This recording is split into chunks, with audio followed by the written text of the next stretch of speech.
അസ്സലാമു അലൈക്കും വറഹ്മത്തുള്ളാഹി വബറകാതുഹു. അൽഹംദുലില്ലാഹി റബ്ബിൽ ആലമീൻ. അല്ലാഹുമ്മ സ്വല്ലി അലാ സയ്യിദിനാ മുഹമ്മദിൻ വഅലാ ആലിഹി വസ്വഹ്ബിഹി അജ്മഈൻ. അമ്മാ ബഅദ്. അല്ലാഹു സുബ്ഹാനഹു വതആല നമ്മുടെ എല്ലാ പ്രവർത്തനങ്ങളും സ്വാലിഹായ അമലായി മാറാനുള്ള തൗഫീഖ് അല്ലാഹു നമുക്ക് നൽകട്ടെ. നമ്മുടെയും നമ്മുടെ മാതാപിതാക്കൾ, നമ്മുടെ കൂട്ടുകുടുംബങ്ങൾ എല്ലാവരുടെയും എല്ലാവിധ ദോഷങ്ങളും അല്ലാഹു പൊറുത്തു തരട്ടെ. ആമീൻ. പ്രിയമുള്ള സഹോദരങ്ങളെ, മുത്തുനബി സ്വല്ലല്ലാഹു അലൈഹി വസല്ലമ തങ്ങൾ ഒരു ഹദീസിലൂടെ മർമ്മപ്രധാനമായ 3 കാര്യങ്ങൾ നമ്മെ പഠിപ്പിക്കുന്നുണ്ട്.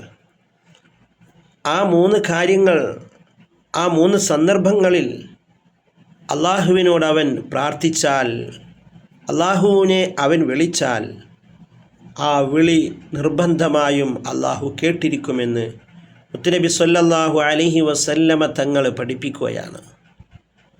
ഏതാണ് ആ 3 വിളികൾ? ഏതാണ് ആ 3 സന്ദർഭങ്ങൾ? മുത്തുനബി സ്വല്ലല്ലാഹു അലൈഹി വസല്ലമ തങ്ങൾ പഠിപ്പിക്കുകയാണ് ദഅവത്തുൽ മദ്ലൂം, ആക്രമിക്കപ്പെട്ടവൻ്റെ പ്രാർത്ഥന.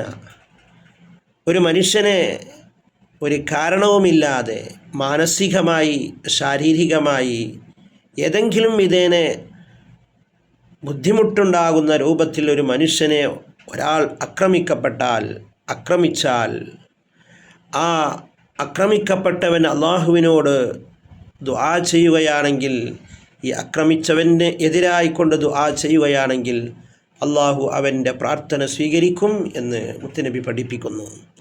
അതുപോലെ തന്നെ ദഅവത്തുൽ മുസാഫിരി, യാത്ര പോകുന്നവൻ്റെ പ്രാർത്ഥന.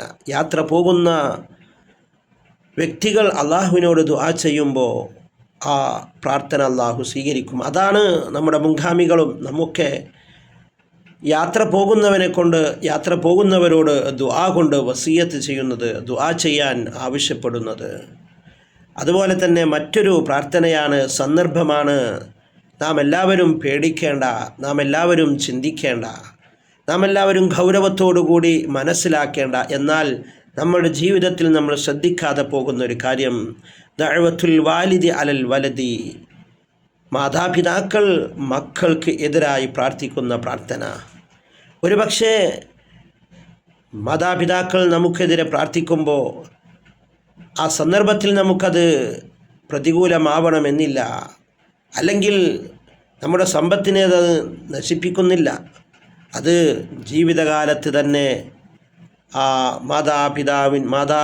പിതാക്കളുടെ പ്രാർത്ഥനയുടെ തിക്തഫലം ആ മനുഷ്യൻ അനുഭവിക്കുമെന്ന് മുത്തുനബി സ്വല്ലല്ലാഹു അലൈഹി വസല്ലമ പഠിപ്പിക്കുകയാണ്.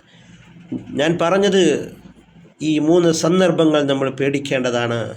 ആക്രമിക്കപ്പെട്ടവൻ്റെ പ്രാർത്ഥന, അതുപോലെ യാത്ര പോകുന്നവൻ്റെ പ്രാർത്ഥന, അതുപോലെ തന്നെ മാതാപിതാക്കൾ മക്കൾക്കെതിരായി ചെയ്യുന്ന പ്രാർത്ഥന. ഈ 3 പ്രാർത്ഥനകളും അല്ലാഹു സുബ്ഹാനഹു വതആല ഒരു തടസ്സവുമില്ലാതെ സ്വീകരിക്കുമെന്ന് മുത്തുനബി സ്വല്ലല്ലാഹു അലൈഹി വസല്ലമ തങ്ങൾ പറയുന്നു.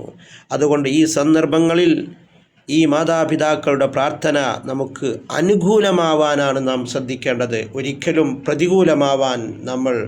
പ്രതികൂലമാകുന്നതിനെ തൊട്ട് നമ്മൾ ശ്രദ്ധിക്കേണ്ടതുണ്ട്. അല്ലാഹു സുബ്ഹാനഹു വതആല അവൻ്റെ ഇഷ്ടപ്പെട്ട അടിമകളിൽ നമ്മെ എല്ലാവരെയും ഉൾപ്പെടുത്തി അനുഗ്രഹിക്കട്ടെ. വആഖിറു ദഅവാനാ അനിൽ ഹംദുലില്ലാഹി റബ്ബിൽ ആലമീൻ. അസ്സലാമു അലൈക്കും വറഹ്മത്തുള്ളാഹി.